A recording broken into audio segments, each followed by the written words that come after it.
bagi dari sistem respirasi. Jadi sistem respirasi kita itu terdiri dari dua bagian ya. Jadi sistem respirasi bagian atas dan sistem respirasi bagian bawah. Jadi sistem respirasi itu merupakan organ, banyak organ ya, banyak organ yang fungsinya itu adalah untuk memasukkan oksigen dari atmosfer ke dalam sel dan membuang CO2 dari sel kembali ke atmosfer. Jadi dia terbagi atas dua bagian, yaitu saluran pernafasan bagian atas dan saluran pernafasan bagian bawah. Atasnya itu adalah kartilago krikoid dan plika vokalis di laring. Kemudian sistem respirasi bagian atas atau saluran pernafasan atas itu terdiri mulai dari kavum nasi, kemudian sinus paranasalis, faring, dan laring yang terletak di atas dari kartilago krikoid dan plika vokalis. Sedangkan kalau yang bagian bawah nanti mulai dari laring di bawah dari plika vokalis, kemudian trakea, terus bronkus dan cabang-cabangnya lanjut sampai ke paru. Kebanyakan epitel di saluran pernafasan atas itu adalah bentuknya pseudostratified ciliated kolumner. Jadi kolumner yang bersilia ya. Kemudian dia disebut juga dengan epitel respiratory. Kecuali nanti di daerah faring dan sebagian laring itu eh, bentuknya adalah squamous karena dia berbatasan dengan kavum oris.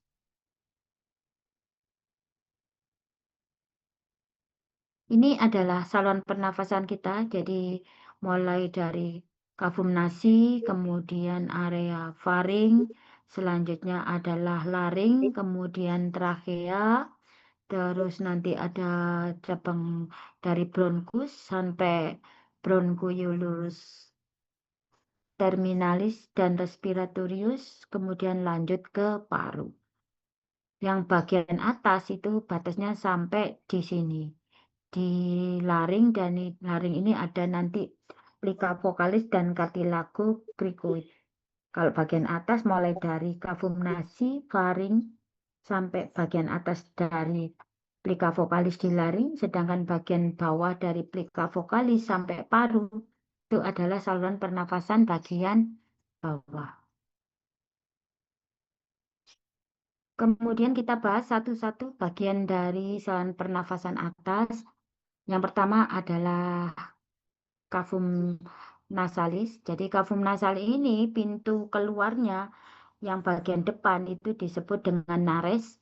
Kemudian kalau bagian posterior pintu keluarnya disebut guana. Kemudian batas-batasnya bagian bawahnya adalah palatum durum. Kemudian bagian depan tadi adalah nares, bagian belakangnya adalah kuana. Kemudian bagian dasarnya itu adalah palatum mole tadi ya, palatum mole. Kemudian juga bagian belakang itu ada, apa ini kok merong-merong garis.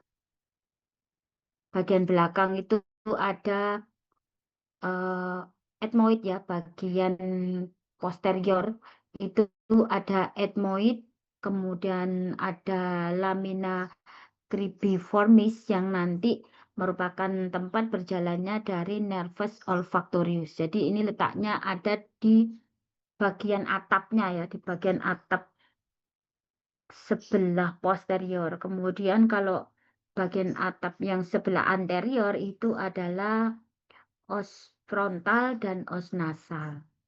Kemudian di bagian depan, yaitu di bagian anterior dari kavum nasi itu mengandung kelenjar sebaceus dan folikel rambut, di mana fungsi itu adalah untuk melakukan proses penyaringan udara sehingga bahan-bahan yang berbahaya itu tidak masuk ke dalam kavum nasalis. Lanjut ke bagian saluran pernafasan yang bagian bawah nih. Kemudian di dinding lateral dari kavum nasalis itu ada tonjolan-tonjolan tulang atau yang disebut dengan konka nasalis. Nah, adanya konka nasalis ini fungsinya adalah untuk memperluas area di kavum nasal, kemudian juga memperlambat aliran udara sehingga aliran tersebut sifatnya turbulen. Dengan lambatnya aliran udara yang masuk ke kavum nasi tadi, maka udara itu menjadi lebih lembab dan lebih hangat ya.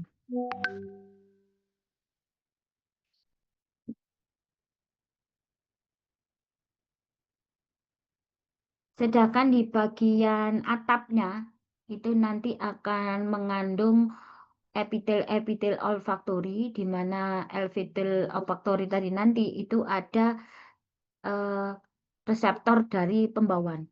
Kemudian reseptor ini kan akan menerima rangsangan berupa bau, kemudian dia nanti akan menyebabkan terjadinya aksi potensial ya, yang akan dilanjutkan melalui nervus olfaktorius, kemudian dia akan masuk ke otak melalui lamina cribriformis, kemudian dia nanti membentuk bulbus olfaktorius, kemudian traktus olfaktorius, dan lanjut ke pusat pembawaan yang ada di lobus temporal, kemudian juga akan nanti apa namanya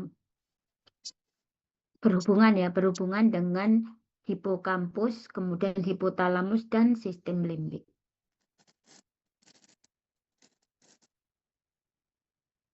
Nah, ini adalah irisan dari kavum nasi ya. Jadi kavum nasi tadi batas bawahnya ini adalah palatum mole, kemudian batas atas bagian belakang ini adalah ethmoid, kemudian depannya ini adalah os frontal dan os nasal, kemudian di dinding eh, lateral ya. Dinding lateral ini ada tonjolan-tonjolan, namanya adalah koane. Keliru.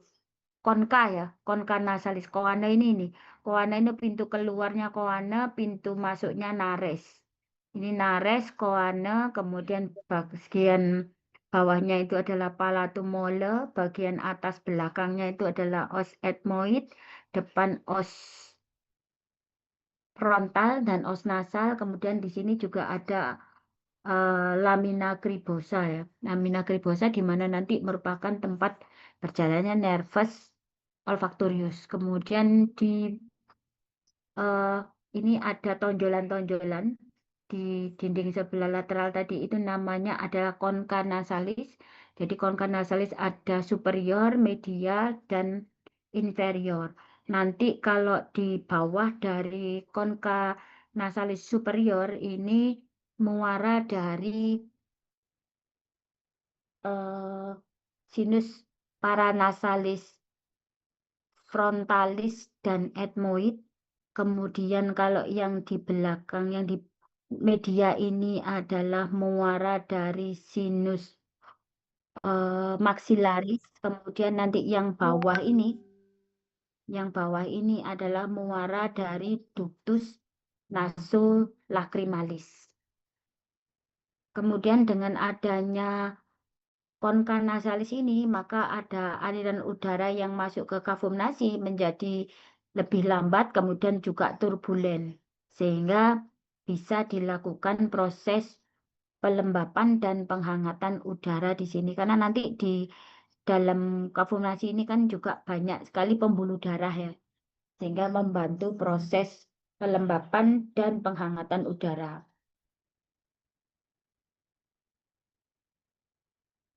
Ini adalah epitel olfaktorius ya. Jadi epitel olfaktorius ini permukaannya tertutup dengan mukus, kemudian di sini ada ujung-ujung dari reseptornya, kemudian nanti dia akan menerima rangsang berupa bau yang terlarut dalam udara ya, sehingga bisa nempel di sini. Kemudian nanti rangsangan udara tadi atau bau ban tadi akan menyebabkan terjadinya aksi potensial. Nah, aksi potensial itu nanti akan dibawa oleh nervus olfactorius. Dari nervus olfactorius tadi nanti akan masuk ke bulbus olfactorius, kemudian dia akan berubah menjadi tractus olfactorius, kemudian menuju ke temporal, hipokampus, hipotalamus, dan sistem limbik. Berikutnya adalah sinus paranasalis. Jadi sinus paranasalis itu merupakan area apa rongga-rongga gitu ya, yang apa? Yang area berongga di daerah wajah, di mana area tersebut itu terdiri dari maksila, frontal, sphenoid, dan ethmoid. Jadi kalau maksilaris itu ada di daerah pipi ya, kanan kiri. Frontal itu di atas dari nasal, os nasal berbatasan dengan frontal. Kemudian sphenoid itu di bagian mata, bagian di kavum, kavum apa namanya, kavum orbita bagian belakang. Kalau ethmoid itu di kavum orbita bagian depan ya. Kemudian sinus paranasalis ini kan nanti saling berhubungan dengan kavum nasi, sehingga dia berperan juga untuk proses penghangatan dan proses pelembapan udara. Kemudian dia juga berfungsi sebagai resonansi ya, resonansi sehingga suara yang dihasilkan itu tidak sengau. Kemudian epitelnya itu hampir sama dengan epitel di kavum nasi, yaitu epitel pseudociliaris tadi ya. Maka kalau ada inflamasi di daerah kavum nasi, maka dia bisa menyebar ke sinus paranasalis tersebut. Nah, ini lubang-lubangnya ya. Jadi ini adalah kavum nasinya, kemudian lubang yang di daerah maksila ini adalah sinus maksilaris kanan kiri, kemudian di mata bagian di kavum nasi ini ya letaknya. Kavum kavum kok bukan kavum nasi apa? Eh, kavum orbita, depannya kavum orbita ya. Ini adalah paranasalis ethmoid, kemudian yang bagian belakang adalah sphenoid, dan ini adalah yang depan atas ini adalah sinus frontalis. Kalau muara dari sinus maxillaris tadi itu di bawah concha nasalis media, kemudian kalau ethmoid kemudian frontal itu di sinus ethmoid dan frontal itu di concha nasalis superior, di bawahnya concha nasalis superior. Kemudian nanti kalau yang di bawahnya concha nasalis inferior itu adalah ductus nasolacrimalis.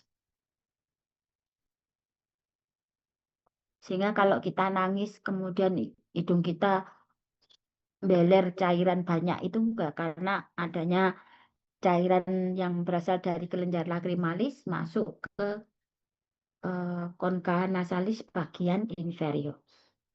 Selanjutnya adalah faring. Jadi faring ini kelanjutan dari kavum nasi tadi. Kemudian dia berbatasan dengan 3 area ya. Jadi kalau bagian atas itu berbatasan dengan kavum nasi, maka dia disebut dengan nasofaring. Kemudian bagian depan berbatasan dengan kavum oris, maka dia disebut dengan orofaring. Dan yang berbatasan dengan laring disebut dengan laringofaring. Kemudian epitelnya adalah epitel respirasi. Kemudian di bagian depan ya, bagian depan itu nanti kan ada uvula dan palatum mole yang berperan untuk proses menelan. Jadi nasofaring faring ini merupakan rongga yang mempunyai dua fungsi ya. Jadi fungsi um, diges jadi untuk saluran pencernaan, jadi dia fungsi menelan untuk makanan, juga fungsi untuk berjalannya udara menuju ke saluran pernafasan yang lebih bawah, yaitu laring. Kemudian supaya tidak ada makanan yang masuk ke saluran pernafasan atau di laring ini, maka nanti akan ada bagian yang disebut dengan epiglotis yang berfungsi menutup saluran pernafasan pada saat kita menelan makanan.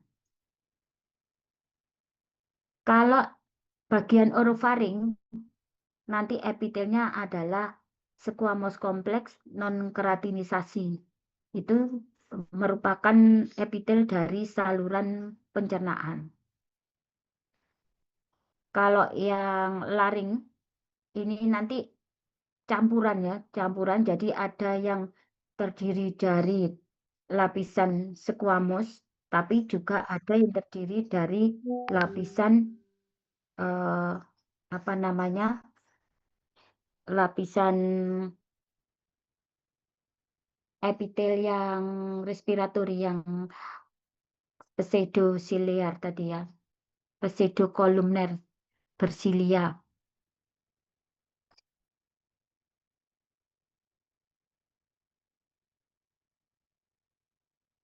Nah, ini adalah gambar dari laring. Jadi laring yang berbatasan dengan kafum nasi namanya bagian dari faring. Faring yang berbatasan dengan kafum nasi adalah nasofaring, berbatasan dengan kafum oris namanya orofaring, kemudian berbatasan dengan laring namanya laringofaring. Kemudian ini adalah bagian orofaring ya. Jadi kalau orofaring itu terdiri dari kafum oris. Ini bagian kafum oris ya. Kafum oris itu terdiri dari bagian rongga mulut, terdiri dari kafum oris dan vestibulum oris. Kalau vestibulum oris ini dibatasi oleh mukosa bibir bagian dalam, kemudian gingiva dan gigi geligi. Itu adalah vestibulum oris. Kalau kafum oris dibatasi oleh gigi geligi, kemudian mukosa gingiva bagian dalam, kemudian bagian atasnya itu adalah palatum durum dan palatum mole, bagian bawahnya adalah lingua. Kemudian nanti antara labia, labia eh, di superior dan inferior ini kan ada mukosa kecil ya, mukosa tipis yang menghubungkan dengan gingiva. Ini namanya adalah frenulum, yaitu frenulum labia superior dan frenulum labia inferior. Kemudian nanti kalau kafum orisnya ini dibuka seperti ini ya, maka bagian-bagiannya kalau bagian depan itu adalah palatum durum, kemudian bagian belakang adalah palatum mole. Nah, di bagian belakang ini pintu masuk dari kafum oris menuju orofaring atau faring bagian belakang ini ya, itu namanya adalah isthmus faucium. Kemudian di situ ada tonjolan ini di tengah ini namanya adalah uvula. Kemudian di sini ada lipatan dari mukosa di daerah faring. Ini lipatannya ada dua. Jadi ada arcus glossopalatina yang bagian depan, kemudian yang bagian belakang namanya adalah arcus palatopalatina, faringopalatina. Kalau glossopalatina ini berarti mukosa yang lanjutan dari lidah dan palatum. Sedangkan kalau faringopalatina ini adalah lanjutan dari mukosa palatum dan faring. Kemudian di antara dua lipatan ini ada cekungan namanya adalah fossa palatina yang terisi dengan tonsila palatina. Kemudian kalau ini bagian belakang dari lidah ya. Jadi belakang dari lidah itu nanti akan ada ini yang pintu masuknya tadi ya. Ke faring ini adalah isthmus faucium. Kemudian ini adalah epiglotis di mana nanti dia akan menutup lubang masuknya ke laring ini namanya rima glotis. Jadi kalau kita menelan makanan, maka epiglotis ini akan menutup dari lima glotis sehingga makanan tidak masuk ke laring. Tapi dia akan masuk ke esofagus.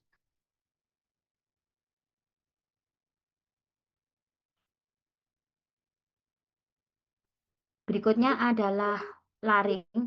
Oh ya, di faring ini juga akan ada apa namanya tonsila ya. Jadi kalau di lidah bagian belakang ini nanti akan ada kumpulan tonsila yaitu tonsila lingua. Kemudian di dinding faring di bagian kanan kiri itu nanti ada tonsila palatina ya tadi di lateral. Kemudian bagian atas yang berbatasan dengan eh, kafum nasi itu adalah apa namanya tonsila faringea. Nah, tiga tonsila ini disebut dengan ring of Wiltshire, di mana dia berperan untuk menjaga imunitas di daerah kafum nasi, kafum nasi, kafum oris, dan daerah laringofaring tadi.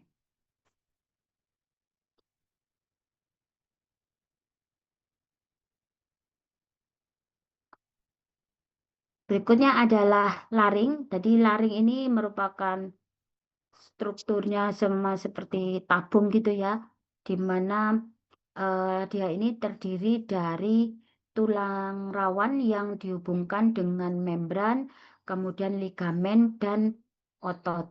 Nah, ada dua bagian laring ini, jadi laring di atas apa namanya di atas plika vokalis itu nanti termasuk dari saluran pernafasan atas yang epitelnya ini adalah epitel squamous kompleks atau stratified squamous. Kemudian kalau yang bagian bawahnya itu adalah epitel yang ciliar apa eh, pseudo stratified columnar bersilia atau yang disebut dengan epitel respiratory.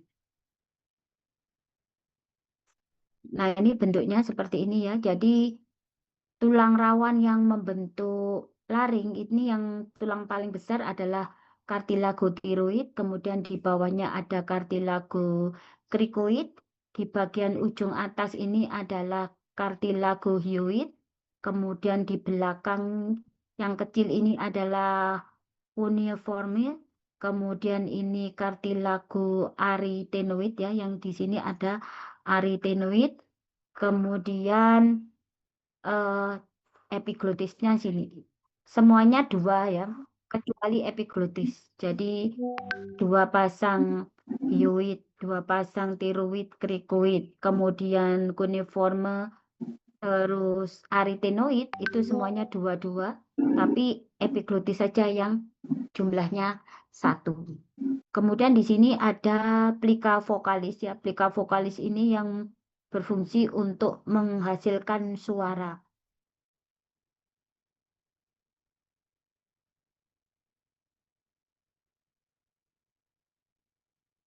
Fungsi dari laring ini sama dengan saluran pernafasan atas yang lainnya. Dia adalah sebagai jalur konduksi udara atau aliran udara. Jadi udara keluar dan masuk itu melalui saluran pernafasan atas dan nanti sebagian saluran pernafasan bagian bawah.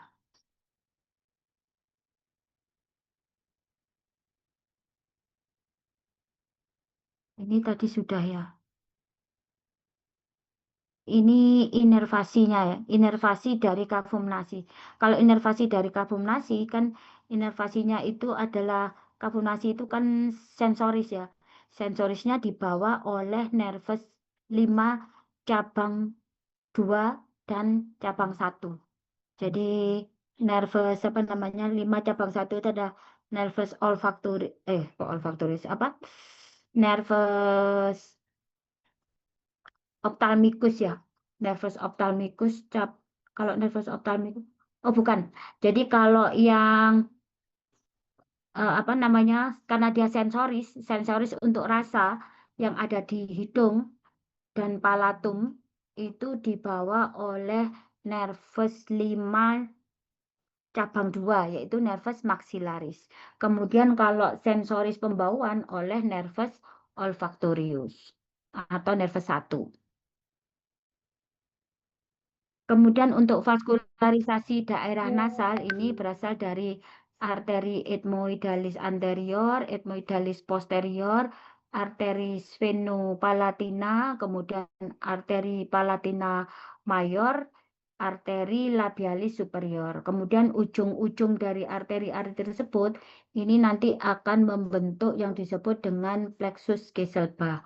Jadi pada saat kita mengalami epistaksis atau mimisen ya, maka yang pecah itu adalah kapiler-kapiler kecil yang di depan ini atau plexus Kieselbach yang pecah.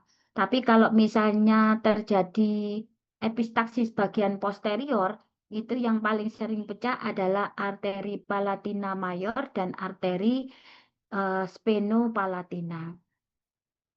Kalau yang pecah di Kieselbach di sini itu aliran darahnya keluar. Tapi kalau yang di sini maksudnya keluar lewat depan ya, lewat nares. Kalau yang sphenopalatina dan arteri palatina yang pecah, biasanya dia keluarnya melalui koane, sehingga kadang-kadang kita merasa menelan darah gitu. Kalau pecah di sphenopalatina dan arteri palatina mayor.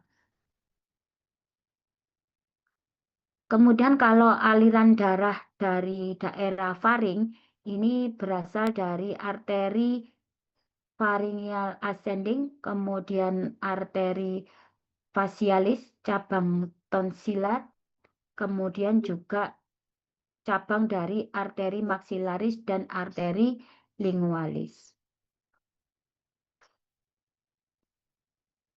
Kemudian untuk persarafan dari daerah laring, kalau di atas dari plica vocalis ini berasal dari nervus vagus ya. Nervus vagus kalau bagian bawah ini berasal dari recurrent laryngeal nerve. Jadi saraf recurrent laryngeal ini sebenarnya juga cabang dari nervus vagus ya. Jadi nervus vagus itu kan berjalan dari bawah, dari atas ke bawah, kemudian dari arcus aorta dia nanti apa balik lagi ke atas gitu loh. Maka dia disebut dengan recurrent laryngeal. Kemudian untuk motorisnya ini juga berasal dari nervus vagus dan nervus 9 ya. Jadi nervus vagus dan nervus apa namanya? Glossopharyngeus ya.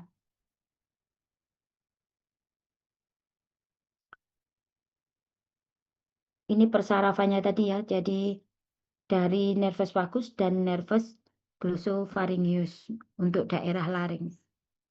Kemudian kita lanjut ke sistem pernafasan bagian bawah.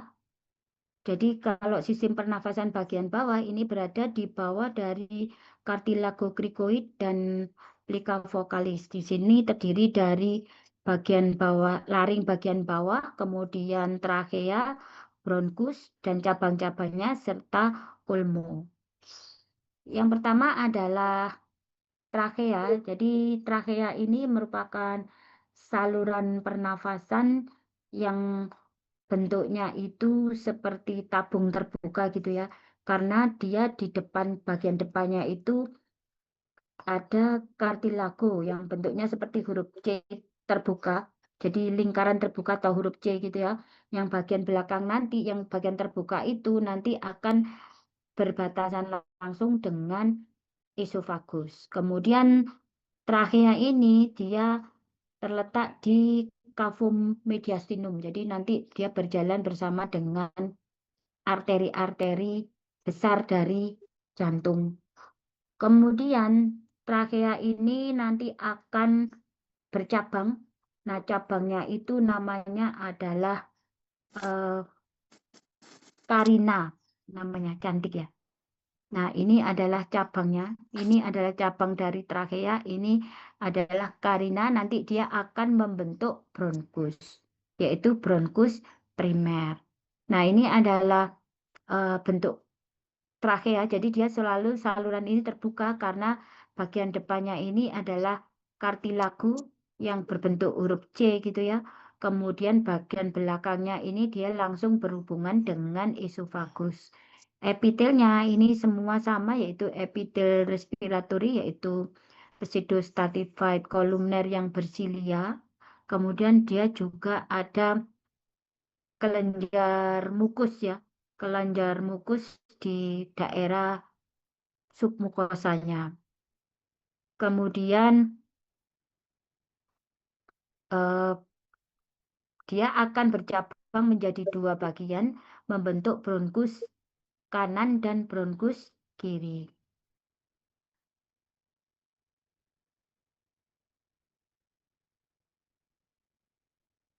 Kalau bronkus sebelah kiri itu nanti dia kan akan apa nanti akan lokasinya ya. Lokasinya itu akan lebih lebih tajam ya, lebih tajam turun gitu ya.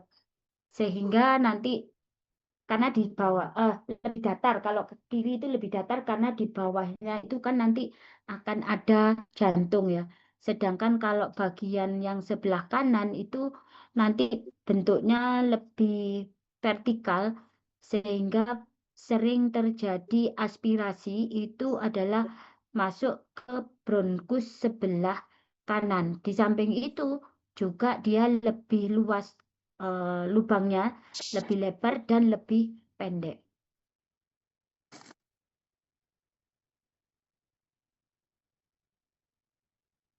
Nah, ini kan trakea, kemudian dia bercabang menjadi dua bagian, yaitu menjadi bronkus primer, dekstra, dan sinistra. Kemudian bronkus yang bagian sinistra itu di bawahnya itu kan ada jantung di sini ya, di jantung ini, sehingga dia kesannya itu menjadi lebih datar, eh, ya lebih datar dan lebih sempit. Sedangkan kalau yang di sini, yang kanan, itu dia lebih tajam ke vertikal ya, ke bawah gini. Kemudian juga lebih longgar, sehingga kalau misalnya kita tersedak makanan itu masuk ke saluran pernafasan, maka dia lebih mudah masuk ke paru sebelah kanan dibandingkan paru sebelah kiri.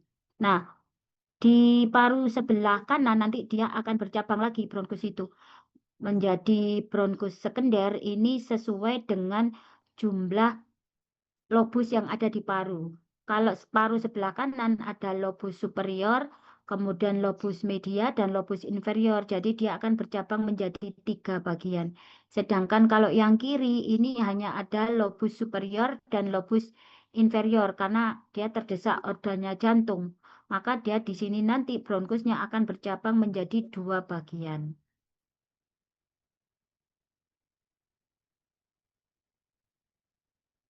Kemudian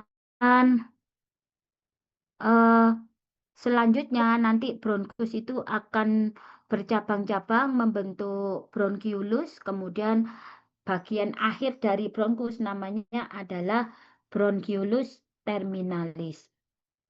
Kalau di bronkiolus terminalis itu adalah fungsinya adalah fungsi respiratori. Artinya di situ sudah terjadi proses pertukaran gas ya. Jadi oksigen masuk ke aliran darah, kemudian CO2 dari aliran darah masuk ke bronkiolus terminalis untuk dibuang ke apa namanya ke atmosfer. Nah, selain bronkiolus terminalis ada ductus dan saccus alveolus yang juga berfungsi sebagai fungsi respirasi atau pertukaran gas. Sedangkan mulai dari kafum-nasi, kemudian faring, laring, trakea, bronkus primer, bronkus sekunder, tersier, kemudian bronkiolus, itu semuanya adalah zona konduksi. Hanya ada aliran udara yang keluar dan masuk. Sedangkan kalau masuk ke bronkiolus terminalis, kemudian eh, ductus dan saccus alveolus semuanya sudah berfungsi sebagai proses respirasi. Nah, ini ya. Jadi mulai dari atas trakea, kemudian ini bronkus primer, bronkus sekunder, kemudian tersier, terus bronkiolus. Dari bronkiolus nanti akan terakhir adalah bronkiolus terminalis, kemudian bronkiolus respiratorius, ductus dan saccus alveolus. Semuanya ini adalah eh, zona respirasi ya. Dari zona respirasi itu mulai terminalis. Bronkus terminalis, bronkus respiratorius, ductus dan saccus alveolus. Sedangkan di atasnya mulai dari bronkiolus, kemudian bronkus tersier, sekunder, primer sampai trakea, laring, faring, nasal itu adalah zona konduksi atau hanya terjadi aliran udara saja.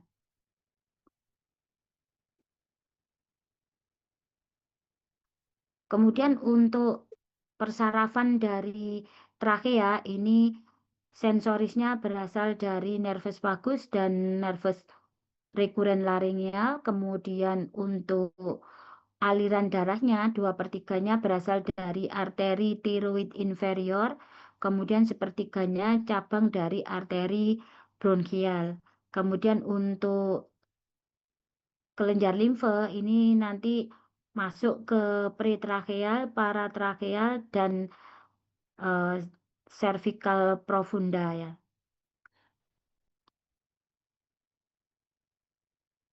Ini adalah arteri untuk vaskularisasi di daerah trachea dan laring ya. Jadi kan kalau daerah leher itu kan arterinya adalah arteri komunis. Nah, arteri komunis ini nanti kan akan bercabang menjadi arteri karotis karotis eksterna dan karotis interna. Karotis eksterna itu nanti memberikan vaskularisasi daerah leher dan wajah. Karotis interna itu memberi vaskularisasi ke daerah otak. Nah, cabang dari karotis eksterna itu salah satunya adalah arteri tiroidea. Ini arteri tiroidea superior. Kemudian ada arteri tiroidea inferior. Ini cabang dari apa namanya subclavia ya, subclavia. Kemudian kalau cabang dari arteri karotis komunis ini ada arteri tiroidea ima. Jadi ini yang memberikan vaskularisasi di daerah laring dan di daerah trakea. Kalau trakea terutama berasal dari inferior. Kalau ini adalah kelenjar tiroid ya. Kelenjar tiroid ini juga mendapatkan vaskularisasi dari tiroidea superior, inferior, dan tiroidea ima. Berikutnya adalah paru. Jadi paru ini lokasinya ada di kavum toraks. Kemudian kalau paru kanan ini terdiri dari 3 lobus, yaitu lobus superior, media, dan inferior. Sedangkan yang kiri terdiri dari lobus superior dan inferior saja. Kemudian eh, bagian-bagian ini dipisahkan oleh suatu visura ya, cekungan. Nah, visura kalau yang di paru kanan itu ada visura oblik dan horizontal, sedangkan kalau paru kiri itu hanya dipisahkan oleh visura oblik. Kemudian paru-paru ini ada permukaannya. Jadi bagian apex itu ada di atas, yang bawah adalah basis ya. Kemudian bagian depan itu adalah dia berbatasan dengan kosta. Kemudian bagian samping medial berbatasan dengan mediastinum, bagian bawah berbatasan dengan diafragma. Kemudian eh, di daerah medial itu nanti ada yang disebut dengan hilum. Jadi hilum ini merupakan daerah di mana di situ terdapat eh, apa namanya, lubang tempat masuknya bronkus, kemudian vena pulmonalis, kemudian arteri pulmonalis.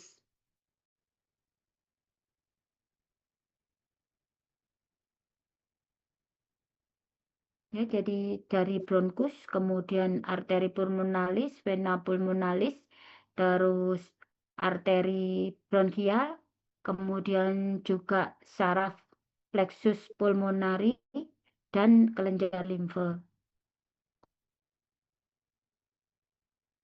Nah, ini adalah paru sebelah kanan dan kiri ya. Nah, ini paru ini kan dibungkus oleh lapisan pleura. Lapisan pleura itu nanti akan ada dua lapis. Jadi pleura yang nempel dengan paru itu adalah pleura visceral, sedangkan pleura yang nempel dengan dinding toraks itu adalah pleura parietal. Kemudian di antaranya ini akan ada ruangan yang disebut dengan cavum pleura dan akan terisi cairan pleura.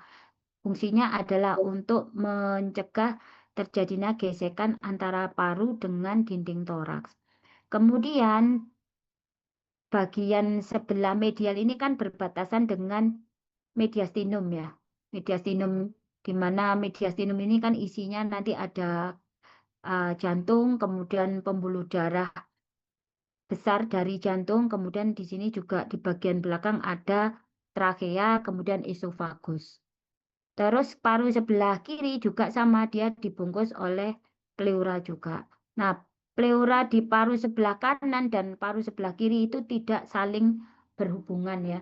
Sehingga eh, tidak ada, misalnya ada kerusakan di paru kanan itu tidak langsung menyebabkan kerusakan paru sebelah kiri atau sebaliknya. Kemudian bagian bawah ini nanti dia akan berbatasan dengan diafragma. Kalau yang ini adalah bagian bas, apex.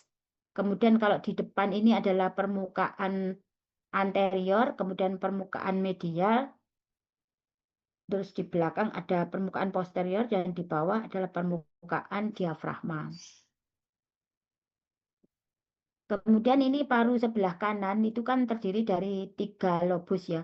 Jadi superior, kemudian media, dan inferior. Ini pemisahnya. Ini adalah visura horizontal dan ini adalah visura oblik. Sedangkan kalau yang paru kiri hanya dua lobus, superior dan inferior, ini dipisahkan oleh visura oblik. Kemudian ini yang disebut dengan hilum yang ada di facies mediastinal. Nah, di sini akan ada tempat masuknya apa? Bronkus, kemudian arteri pulmonalis, vena pulmonalis, kemudian saraf, pembuluh limfe. Kemudian ini gambarnya adalah pleura tadi ya, bahwa pleura dari paru kanan dan kiri itu tidak berhubungan. Jadi ini ada pleura parietal yang melekat pada dinding torak bagian dalam, sedangkan yang melekat pada permukaan paru itu adalah pleura visceral. Kemudian di antaranya ini ada rongga yang disebut dengan cavum pleura yang berisi cairan pleura. Ini sama ya. Ini aliran darahnya, jadi aliran darah yang masuk ke pulmo ini adalah berasal dari vena, oh ya, bukan ya, arteri ya, berasal dari arteri pulmonalis yang masuk ke pulmo. Ini membawa darah yang banyak mengandung CO2. Kemudian nanti akan terjadi proses pertukaran gas sehingga CO2 dibuang ke alveolus, kemudian oksigen dari alveolus akan masuk ke pembuluh darah, yaitu masuk ke vena pulmonalis, kemudian juga masuk ke arteri bronkial.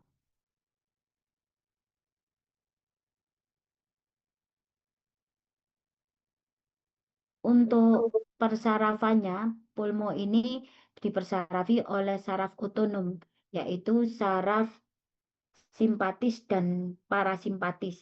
Jadi kalau saraf parasimpatis itu dia akan menyebabkan bronkostriksi, sedangkan kalau saraf simpatis dia akan menyebabkan bronkodilatasi.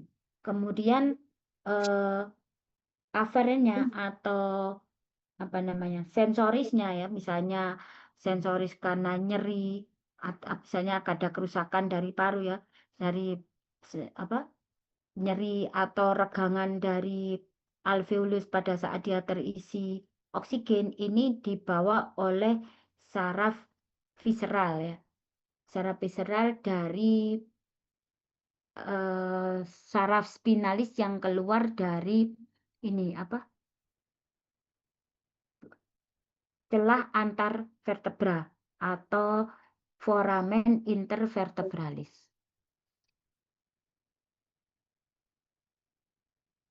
Berikutnya adalah bagian apa namanya? Kavum torak ya. Kavum torak itu kan bagian atas itu kan terdiri dari kulit. Kemudian setelah kulit itu ada jaringan lemak. Kemudian setelah jaringan lemak ada otot.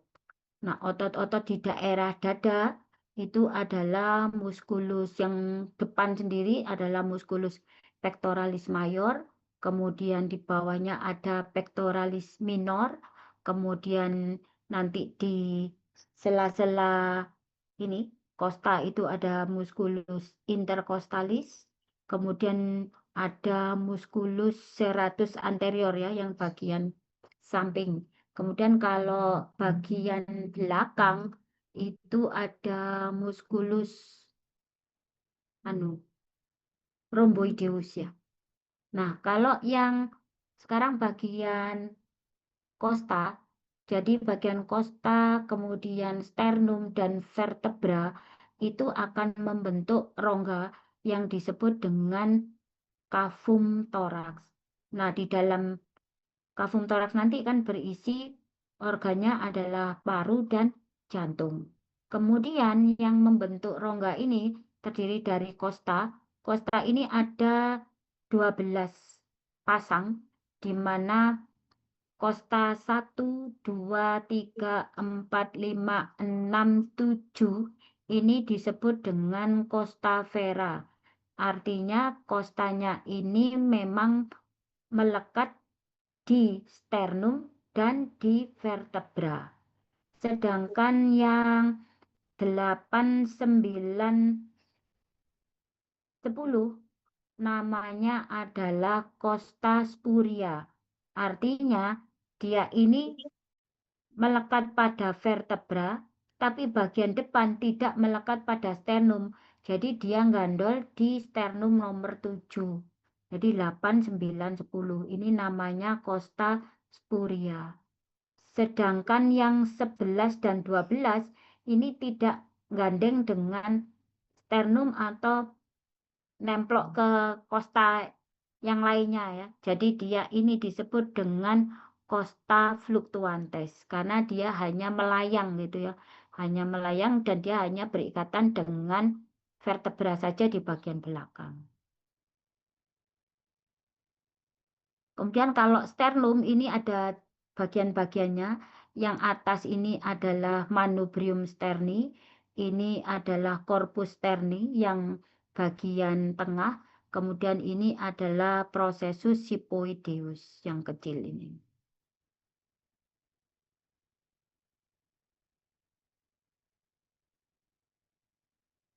Berikutnya ini adalah otot-otot yang berfungsi untuk proses pernafasan. Jadi proses pernafasan itu ada dua, proses pernafasan normal dan proses pernafasan auksilar. Kalau proses pernafasan normal itu hanya dilakukan pada saat inspirasi itu oleh musculus intercostalis externa dan diafragma. Jadi ototnya hanya dua itu yang bekerja pada saat kita melakukan proses respirasi yang sifatnya normal. Tapi kalau pada saat kita melakukan proses respirasi secara auxiliar atau yang patologis, misalnya dalam kondisi sesak nafas, maka akan ada otot-otot baik itu otot inspirasi maupun otot ekspirasi yang bekerja. Jadi kalau yang bekerja pada saat terjadi kondisi abnormal, selain otot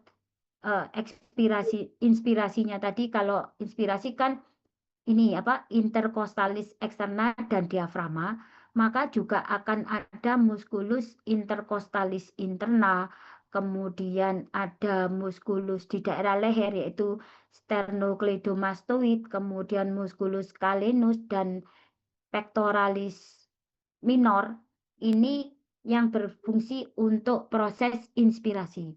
Sedangkan pada saat proses ekspirasi yang seharusnya hanya relaksasi dari interkostalis eksterna dan diafragma, maka akan ada juga proses kontraksi, yaitu muskulus interkostalis interna, kemudian muskulus di daerah abdomen yaitu rectus abdominis, kemudian musculus transversus, musculus oblique abdominis, kemudian juga musculus quadratus lumborum. Ini yang akan bekerja pada saat kita melakukan ekspirasi yang maksimal.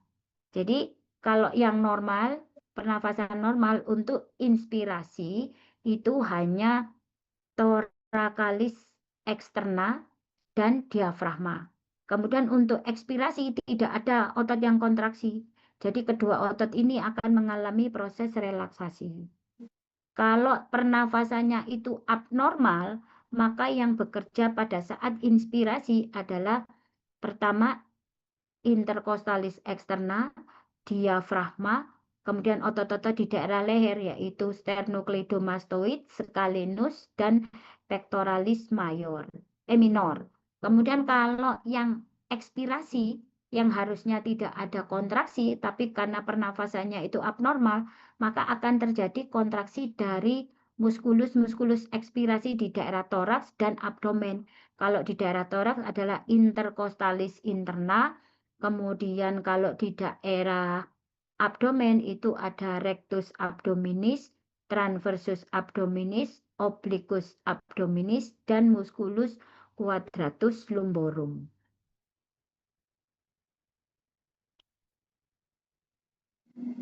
Ini adalah bagian dari diafragma.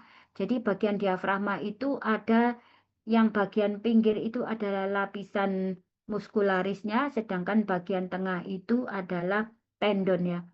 Nah, di daerah diafragma ini nanti akan ada lubang-lubang. Jadi yang pertama adalah lubang untuk berjalannya aorta, kemudian lubang berjalannya esofagus, kemudian juga lubang untuk berjalannya vena cava inferior. Jadi lokasinya ada di perbatasan antara abdomen dan kavum torak ya. Inervasi dari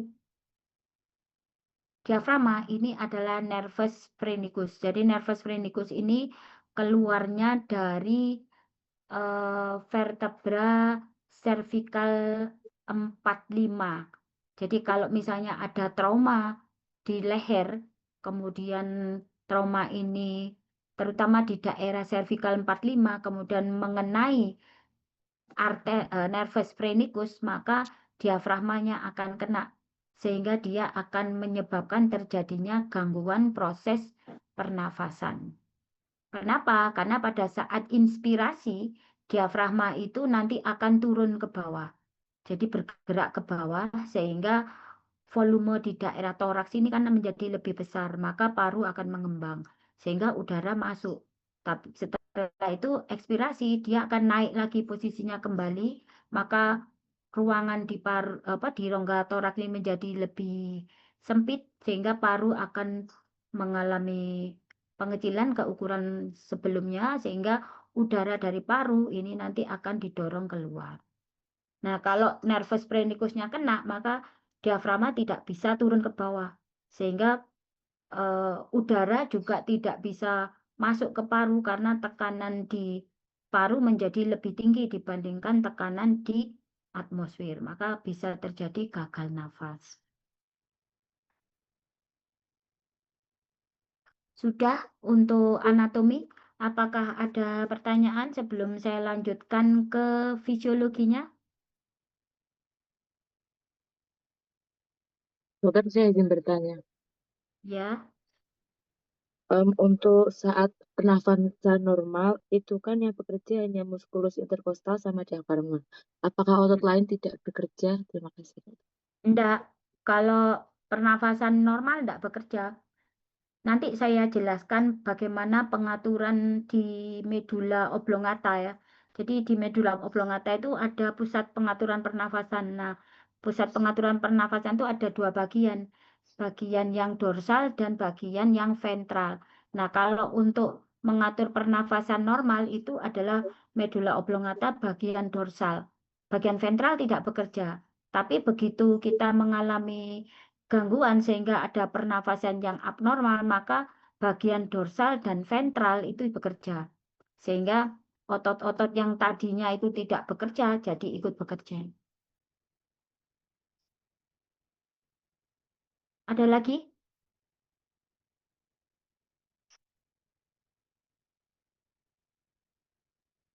Mungkin sudah cukup, dokter. Baik, kita mulai jam 14 ya. Kita istirahat dulu 15 menit.